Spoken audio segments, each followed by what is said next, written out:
This is the snapshot of the whole book of Revelation. And I'm going to try to do this in about 5 minutes.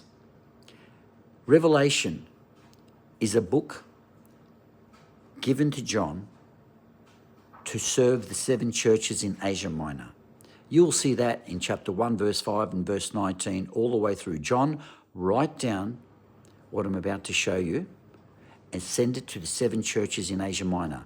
That's Turkey. Why? John was in Asia Minor himself on the Isle of Patmos. I'm not going to give you all the Bible references. You can look them up yourself, yeah? I just want you to get the vision. What's this book about? It's not a book that outlines history of the earth from Jesus' day to the end or the end of time. There is a more simple plot line, a storyline. You see, God gave a vision in signs.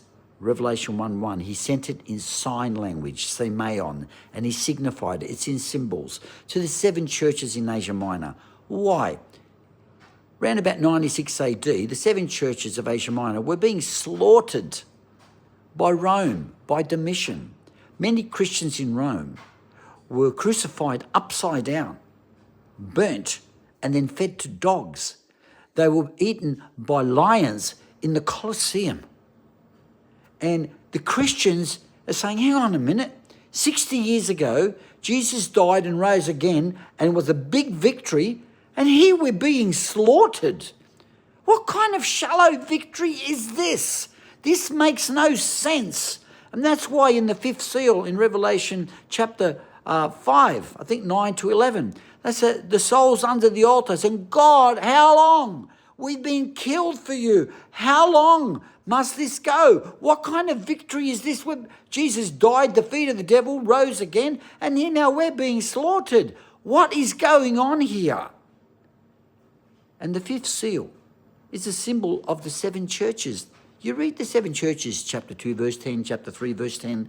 They were being put in prison, it says, by the devil. They were being put in prison by Rome. Satan was attacking them. You see, if you read Revelation 12 clearly, you'll see that there was war in heaven. Michael and his archangel fight against the devil and his angels, and it was time during the Messiah's reign, and he lost because the blood of the Lamb was shed, and he was cast to the earth, and he was furious, and he took it out on the followers of Jesus. So God is explaining to the 7 churches in Asia Minor, and in fact to all Christians of all time, because the last verse of each of the messages of the 7 churches is, he who has an ear to hear, let him hear what the Spirit says to the churches.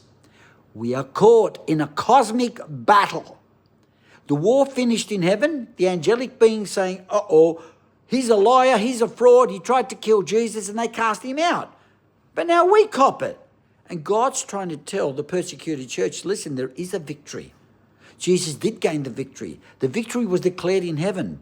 But Satan now is taking out his anger because he's been exposed in heaven on you. And so the book of Revelation lifts the veil, and the 7 churches can say, oh my goodness, we're caught in a cosmic conflict, a cosmic war. The book of Revelation is about spiritual warfare, that Christians are facing intense persecution and will right till the very end when the mark of the beast is enforced. Because Satan is angry. He was exposed at the cross. And God reveals the character of his rule. How? Well, Jesus died and rose again. There was the victory. But when you have a look at Revelation chapter 5, it says, John, don't cry.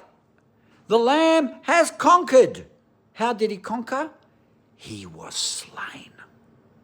He conquered the devil, not through an act of violence, but through an act of becoming a victim of violence.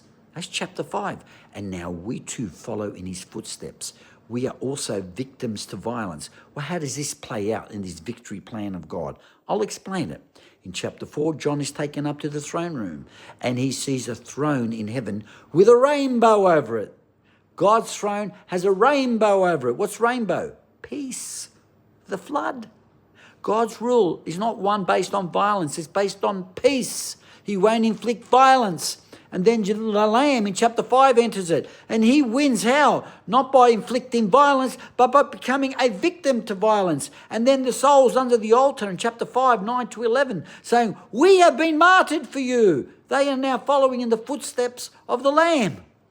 And this is meant to encourage the 7 churches of Asia Minor to persist with their persecution. Why?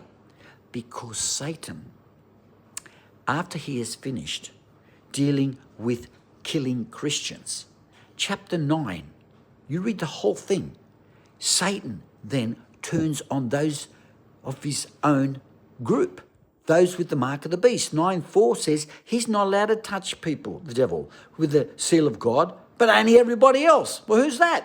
The mark of the beast people. He persecutes his own people. And then people say, oh my goodness, God's giving the devil enough rope to hang himself. He's now revealing himself. Yes, and this is why we are called to endure, because evil will come to an end when Satan reveals himself. In chapter 9, he reveals himself.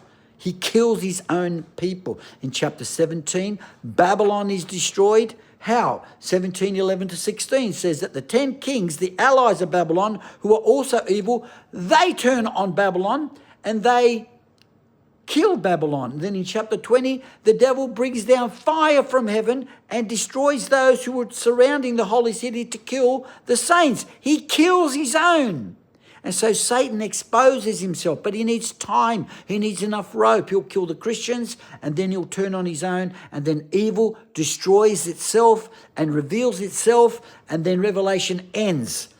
And God deals with evil by letting it, giving it enough rope, giving it enough time to reveal itself to the universe, and then it destroys itself. And then we have the new heaven and the new earth. That's what the book of Revelation is in a nutshell.